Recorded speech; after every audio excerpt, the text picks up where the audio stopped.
આપ સૌ જાણો છો કે આજે આમ આદમી પાર્ટી ગુજરાતના સહપ્રભારી દિલ્હીના પૂર્વ ધારાસભ્ય દુર્ગેશભાઈ પાઠકને ત્યાં સીબીઆઈ દ્વારા એક રેડ કરવામાં આવી.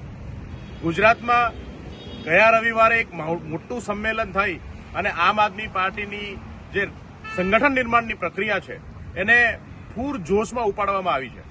ગુજરાતમાં પરિવર્તનના સંકલ્પ સાથે આમ આદમી પાર્ટીની સરકાર બનાવવા માટે તમામ ગતિવિધિઓ જે છે એ ગુજરાતમાં શરૂ થઈ રહી છે. એવા સમયે દિલ્હીની અંદર સહપ્રભારીને ત્યાં રેડ પાડી ભાજપ જે છે એ આમ આદમી પાર્ટીને ડરાવવાની કોશિશ કરી રહી છે.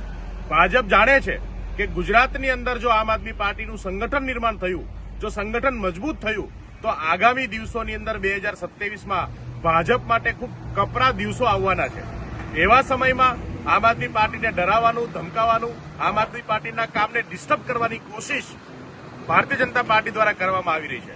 હું ભાજપને કહેવા માંગુ છું કે આવી રીતે વિપક્ષના નેતાઓને ત્યાં રેડ પાડવાને બદલે જનતાના પ્રશ્નોના સમાધાન કરો, ગુજરાતના ખેડૂતોની પીડાને સાંભળવાનું કામ કરો, ગુજરાતના યુવાનોને નોકરી રોજગાર આપવાનું કામ કરો, ગુજરાતના વેપારીઓના ધંધા આજે ઠપ્પ થઈ ગયા છે એ ધંધાઓને ફરીથી નવનિર્માણ થાય એના માટેનું કામ કરો. વિપક્ષને ડરાવવાથી આ તમામ સમસ્યાઓ છે એનું સમાધાન થવાનું નથી.